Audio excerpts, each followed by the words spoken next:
दीदी जी, आपका बहुत बहुत स्वागत है हमारे इस विशेष कार्यक्रम सुभारती संवाद डॉक्टर विभाश्री दीदी जी के साथ। आज हम फिर से अपनी एक रोचक परिचर्चा बुद्ध धर्म पर ही शुरू करेंगे फिर से। उसके बारे में आपने बहुत सुंदर ज्ञान दिया, उस पे ही मेरी कुछ और शंकाएं हैं जिनका समाधान आज मैं आपसे चाहूँगी और मेरे दर्शक भी सुनना चाहेंगे कि बुद्ध धर्म में ऐसा क्या है जिससे कि आपने अपनी एक मोटिवेशनल स्पीच में कहा था कि जो बुद्ध धर्म के बताए मार्ग पर चलते हैं उनको शनि पीड़ा नहीं लगती। तो क्या ये सत्य है और कौन से सूत्र हैं जिन पर चलकर हमें शनि पीड़ा भी नहीं लगेगी और हमारा जीवन भी सुंदर बनेगा? बहुत सुंदर। आपने जो प्रश्न किया है कि ऐसा क्या खास है बौद्ध धर्म में जिसको फॉलो करने से शनि पीड़ा नहीं लगती। सबसे बड़ी बात तो यह है कि इंसानियत व्यक्ति के अंदर में होनी चाहिए।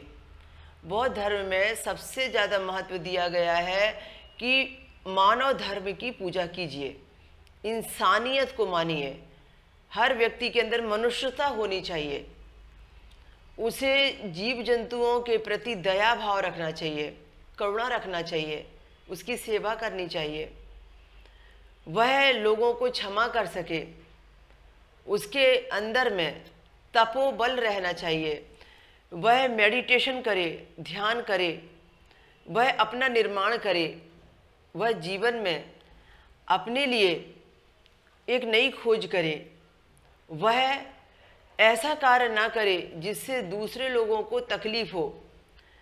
उन्होंने अपने उपदेशों में, अपने ग्रंथों में सबसे ज़्यादा मेडिटेशन को महत्व दिया, साधना को महत्व दिया।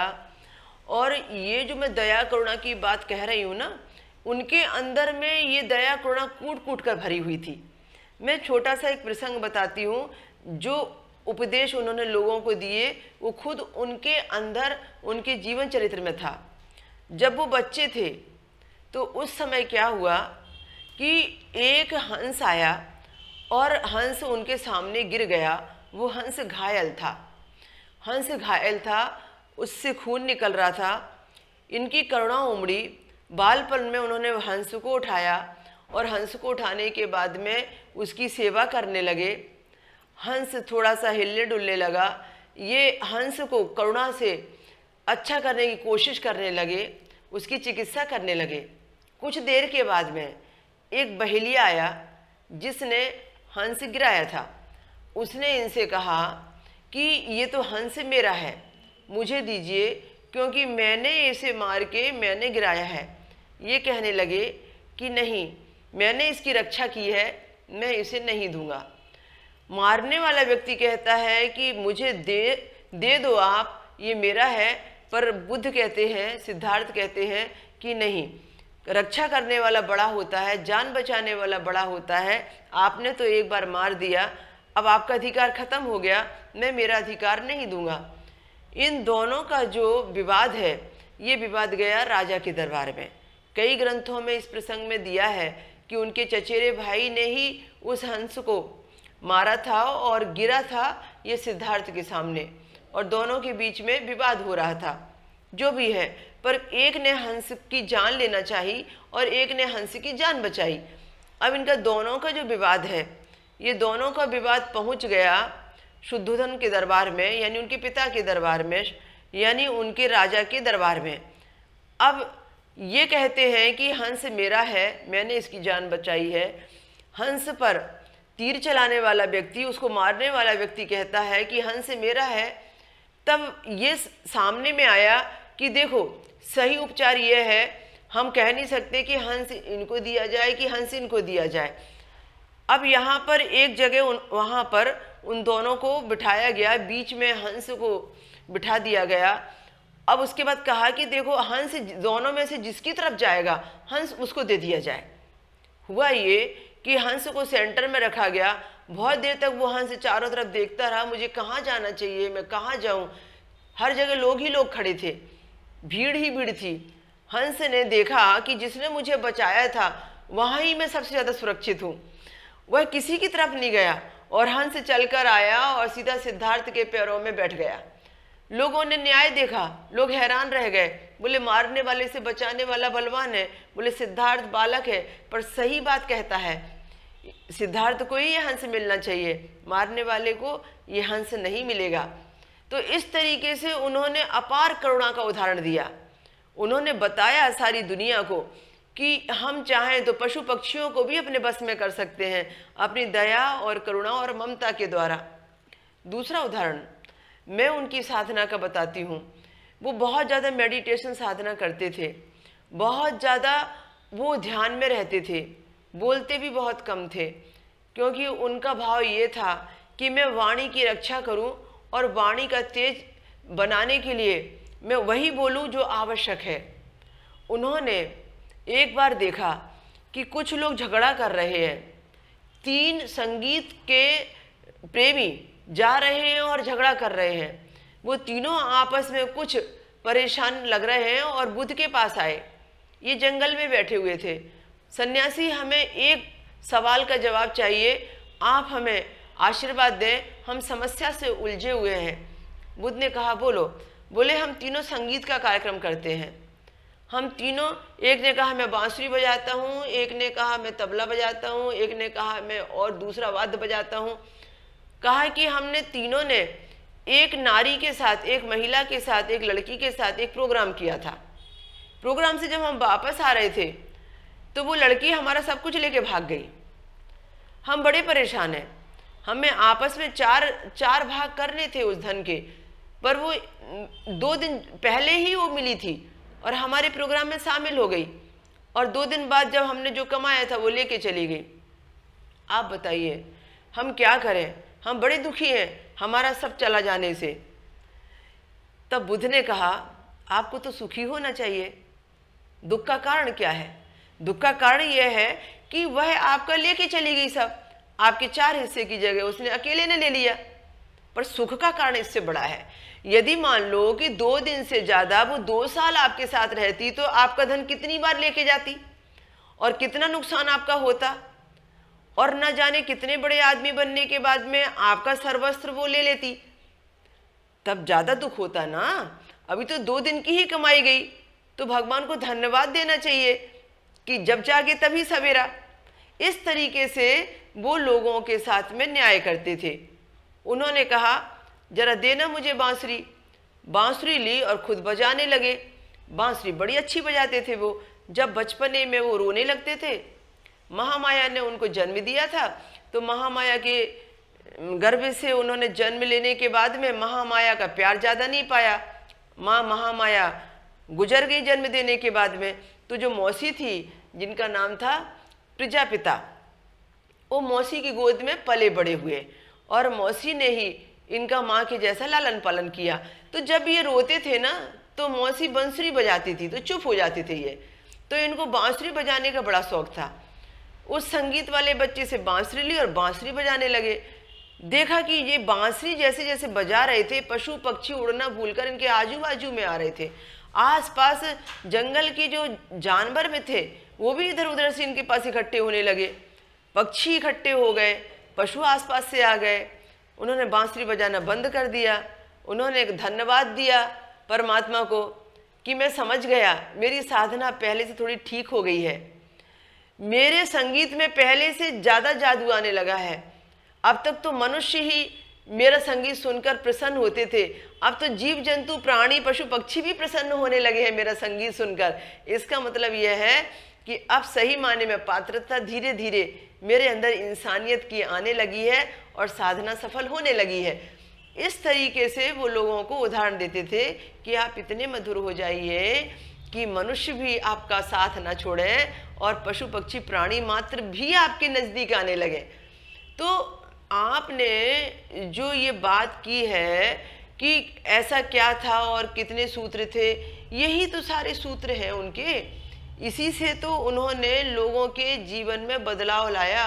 अच्छा इंसान बनाना एक सबसे बड़ा सूत्र, मानव धर्म सिखाना सबसे बड़ा सूत्र। मनुष्य की सेवा करो, उसके अंदर भगवान का वास है।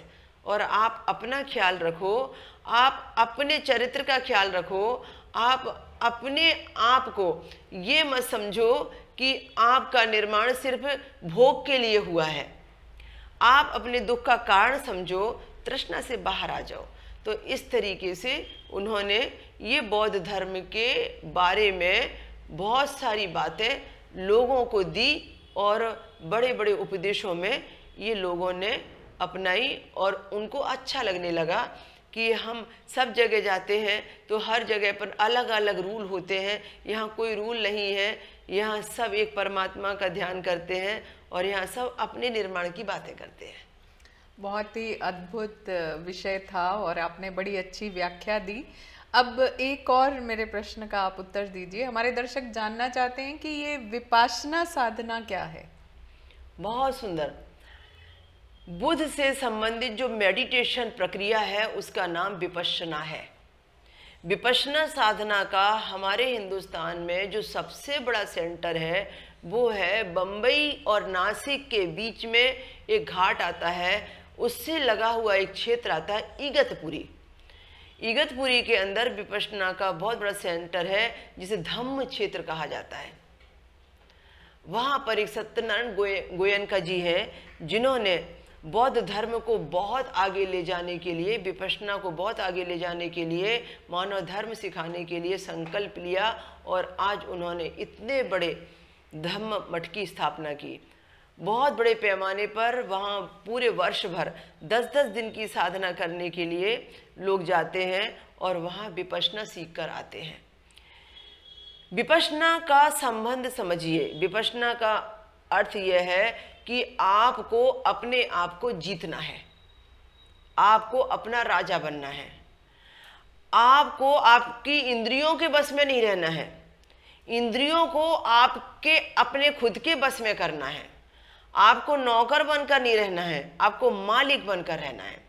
जो इंद्रियां आपसे डिमांड कर रही हैं उनके अनुसार यदि उनकी इच्छाएं पूर्ति करते जाएंगे आप, तो आप इंद्रियों के वश में चले जाएंगे।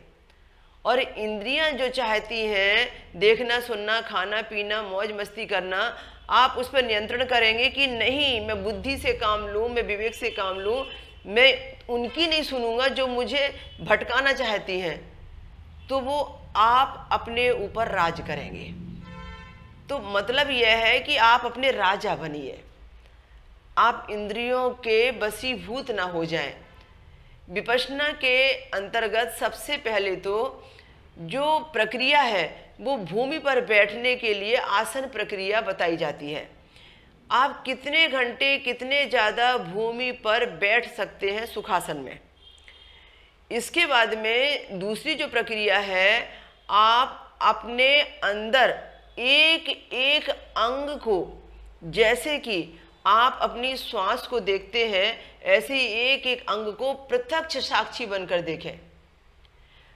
वहाँ पर पहली प्रक्रिया में जब आसन में बिठाया जाता है तो आपसे कई घंटे तक एक उपचार करने को कहा जाता है कि आप जो श्वास ले रहे हैं, जो श्वास आ रही है, जो श्वास जा रही है, आप सिर्फ उस पर ध्यान दीजिए। विपश्यना का पूरा मैं आपको सिस्टम बता रही हूँ कि विपश्यना है क्या। सबसे पहले तो विपश्यना में आपको मौन साधना बताई जाती है कि आपको दिन भर मौन रहना होता है। आपको किसी भी व्यक्ति से कोई कांटेक्ट नहीं चाहिए। आप जितना मौन साधना करेंगे उतना विपश्यना में निपुण हो जाएंगे। कम बोलें, धीरे बोलें, मीठा बोलें, ये विपश्यना का सूत्र है। तो आपको मौन रहना है, एक ही स्थान पर रहना है, इधर उधर आपको मित्र मंडली से नहीं मिलना है, कोई आपका ऑनलाइन कांटेक्ट नहीं होगा। आप वहाँ जाएंगे तो आपकी मनमर्जी से खाना पीना भी नहीं करेंगे और आपकी मनमर्जी से सोना उठना भी नहीं करेंगे। रूल के अनुसार ब्रह्म मुहूर्त में उठना है मेडिटेशन के लिए, रूल के अनुसार सूर्य अस्त होने तक भोजन करना है, रूल के अनुसार में एक समय थोड़ा फलाहार और एक समय आहार लेना है, जिससे कि आप शरीर से एक्टिव होकर काम कर सकें। विपश्यना में जाने पर आप वहाँ पर जब आसन पर बैठते हैं तो डेली प्रक्रिया के अनुसार कम से कम 6 घंटे आपको एक प्रक्रिया प्रैक्टिस करनी पड़ती है कि आप अपनी श्वास पर ध्यान दे रहे हैं। आपकी श्वास बाहर जा रही है, अंदर आ रही है, श्वास ठंडी है या श्वास गर्म है, श्वास नॉर्मल है, श्वास तेज चल रही है, श्वास धीमी गति से चल रही है। बस श्वासों पर ध्यान देना है आपको। पूरी प्रैक्टिस फुल एक दिन की यही हो जाती है। सुबह देखते हैं आपकी श्वास ठंडी है या गर्म है, शाम को देखते हैं तेज है या स्लो है। बस ये पूरा दिन इस प्रैक्टिस में चला जाता है। धीरे धीरे मन हमारा जो घोड़े की लगाम लेकर भाग रहा होता है वो धीरे धीरे धीरे धीरे श्वास पर केंद्रित होने लगता है।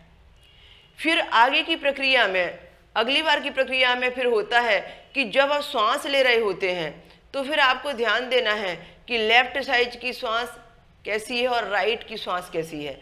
फिर लेफ्ट से आपको अनुभूति चाहिए और राइट से आपको अनुभूति चाहिए। उसके बाद में जब आप श्वास लेते हैं तो उस समय की प्रक्रिया में आपकी बॉडी के अंदर में क्या अनुभूति होती है।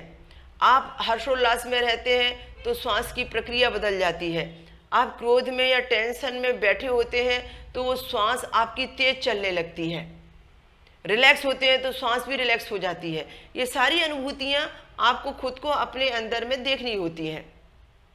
अगली अनुभूति में, प्रयास में कि आपके मान लीजिए सिर में दर्द है, आप अपने मन को, अपनी बुद्धि को, अपने विवेक को, अपने विवेक की आँख को आप अपने सिर के दर्द के पास में स्पर्श करते हैं और आपकी श्वास का स्पर्श आप उस पर कराते हैं। आपकी बॉडी पर धीरे धीरे धीरे धीरे अपने श्वास का स्पर्श कराना प्रारंभ करते हैं। अगले प्रयास में बॉडी के अंग अंग के अंदर जाकर आप अपनी श्वास से क्लीनिंग करते हैं, बॉडी के अंग अंग को स्पर्श करते हैं। कोई अंग बॉडी का ऐसा नहीं होता जहां आपने अंतर्मन की आत्मा से, अंतर्मन के नेत्रों से और श्वास की प्रक्रिया द्वारा वहां पर देखा ना हो।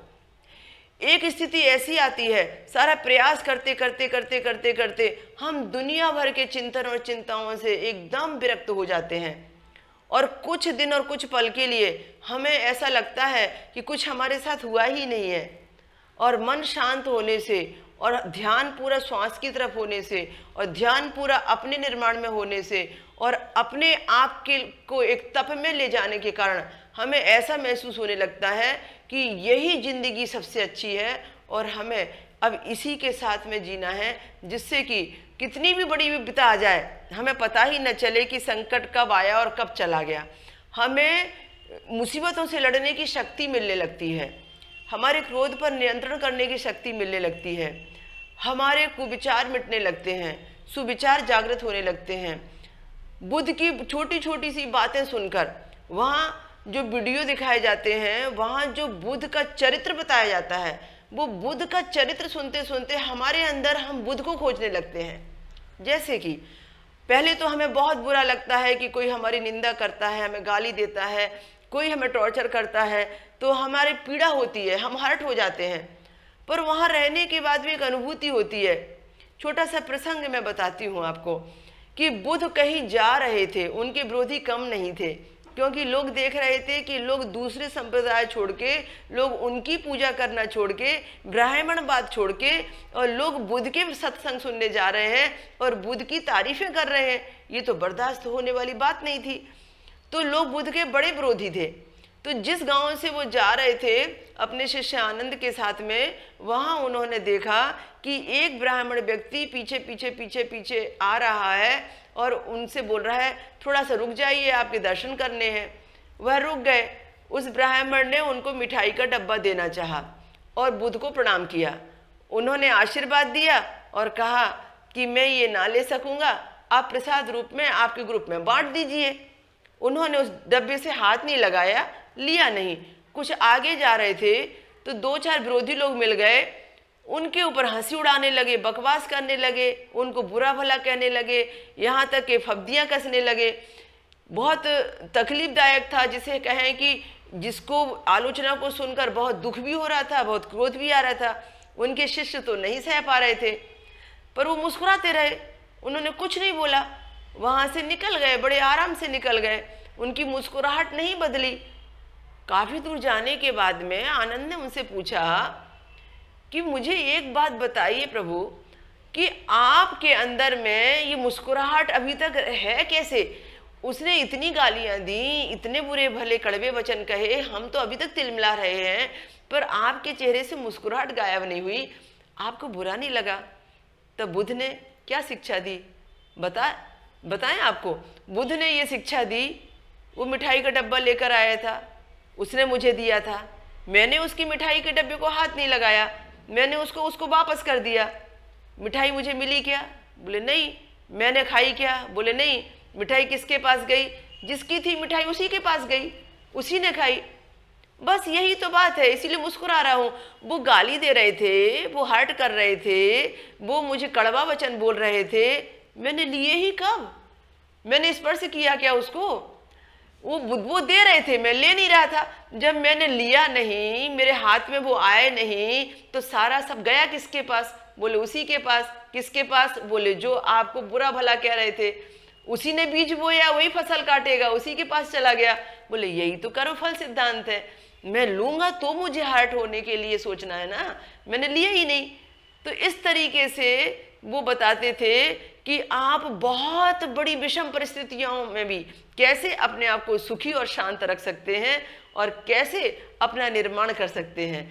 तो ये उदाहरण मैंने आपके उस प्रश्न पर दिए कि ऐसी बातें विपश्यना में सिखाई जाती हैं, और विपश्यना में फिर व्यक्ति को ये बना के भेजा जाता है कि आपको भी धैर्य से काम लेना है, आपको भी शांति बनाए रखना है, और आपको भी आलोचकों पर कैसे विजय पानी है और कैसे आपका अपना निर्माण करना है, ये सब सीखने का काम ही विपश्यना में किया जाता है। बहुत ही सुंदर ढंग से आपने विपश्यना साधना के बारे में हमारे दर्शकों को समझाया, और मैं आशा करती हूँ कि बहुत लोग इस साधना से फ़ायदा भी उठाएंगे। अगले शनिवार हम आपसे फिर मिलेंगे इसी तरह एक रोचक चर्चा के साथ। तब तक के लिए धन्यवाद। धन्यवाद।